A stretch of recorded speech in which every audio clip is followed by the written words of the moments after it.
going to talk about the Roaring Twenties. So we're going to kind of look at the culture of the 20s, and we'll talk about like obviously the Harlem Renaissance and jazz, and kind of get into some of the art and music of the 20s. Here we go.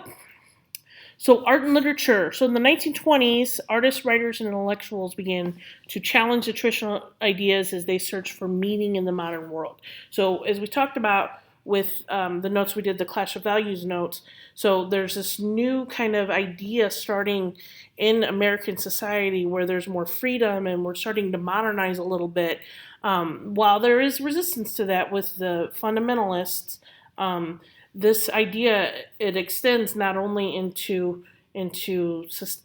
regular culture but into art and literature and everything else. And so the artistic and unconventional, or the bohemian lifestyle, basically it's the lifestyle of Manhattan's Greenwich Village and Chicago South Side. So this bohemian lifestyle attracted artists and writers. And so Chicago poet Carl Sandburg used common speech to glorify the Midwest and expansive nature of American life. So that's him up there in this picture. And then Eugene O'Neill right here, he was a playwright, and his focus was on the search for meaning in modern society. Pop culture. So Americans did have more leisure time for enjoying sports, which we talked about a little bit with baseball. So baseball is almost at the height, especially with the Yankees, especially were very popular. Music, theater, entertainment. So radio, motion pictures, and newspapers are going to give rise to a new interest in sports. And sports figures, like I said, like Babe Ruth, who played for the Yankees, and then the heavyweight champion Jack Dempsey.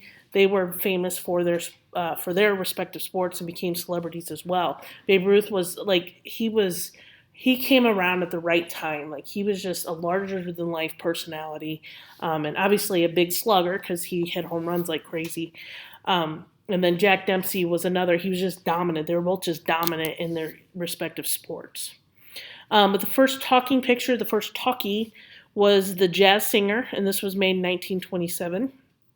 And then the mass media, so mass media meaning radio, movies, newspapers, magazines, mass media helped to break down the focus on local interests. And so we're going to start to see more interest in the nation as a whole. So it's going to help unify the nation. And now today we have things like Twitter and Instagram and everything else that you can talk to people or you can interact. You can see stories and videos from all over the world. So mass media has really grown since then. Okay, so the Harlem Renaissance. I don't know why this is coming out like this.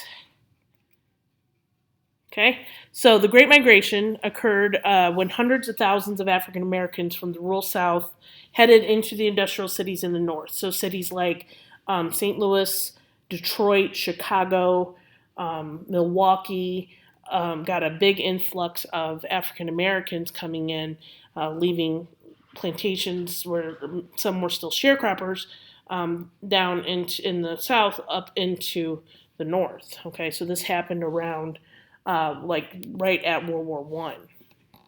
So African Americans created environments that stimulated artistic development, racial pride, a sense of community, and political organization. And so this is going to lead to a massive outpouring of African American arts.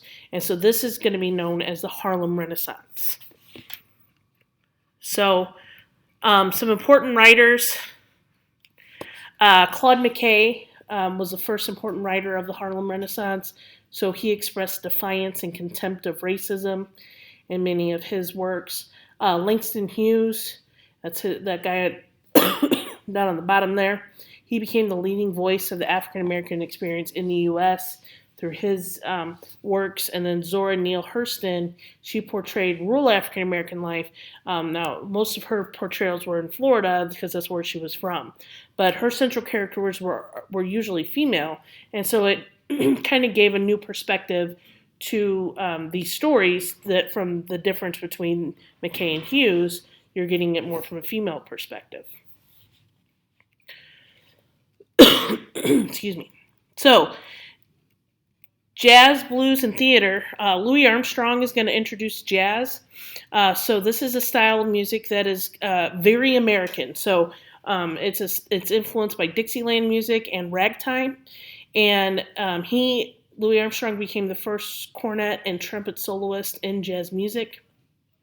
The Cotton Club is where many of these musicians played, and that's where a lot of them got their start. So, for example, Duke Ellington, who is a famous jazz musician as well. Bessie Smith, she sang about unrequited love, poverty, and depression. And there were classical themes in blues style music as well, with Bessie Smith's works.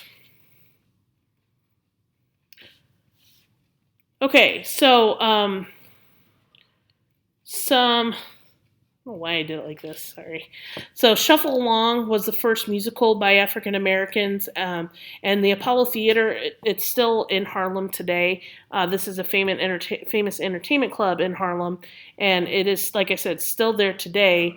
And Paul Robeson, he performed there, and he performed there in the 20s, and he even became so famous, he was even famous in Europe. And then Josephine Baker, that's her right here. She was the most daring performer of the era. But she was a well-known singer and dancer, and she dressed in like the flapper style, and she performed on Broadway and even in Paris. So we're starting to see a lot of this culture of the United States going to Europe and different parts of the world.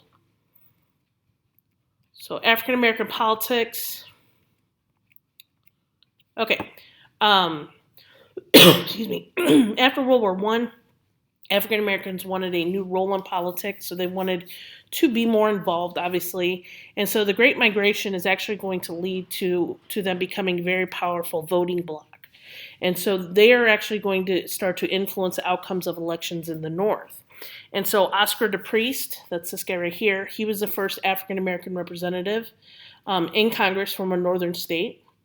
And the NAACP, so the National Association for the Advancement of Colored People, still exists today, but they battled segregation and discrimination, so they came about in the 1920s, well, 1909, but they really became more powerful in the 20s, but their efforts led to the passage of an anti-lynching bill in the House.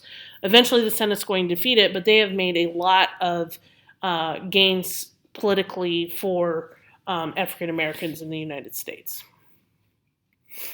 Marcus Garvey. So Marcus Garvey is an interesting story. So he is Jamaican, and he was a Jamaican later, but he believed in what's called Negro nationalism. And he founded the UNIA, that's Universal Negro Improvement Association. And he basically believed that it's through education that African Americans are going to gain more economic and political power. That the more education they get, the more influence they're going to have. And so he also stressed the need for separation and independence from whites. So he led what's known as the Back to Africa movement. And basically, he wanted to create a settlement in Liberia for African Americans. So Liberia was already a settlement for many freed slaves that wanted to go back to Africa before. The United States created a settlement for them there. And if you go to Liberia today, they have a very colonial style in their architecture. But a lot of the freed slaves went to Liberia, and they were protected by the United States. Even their capital is named after one of our presidents, James Monroe. It's called Monrovia.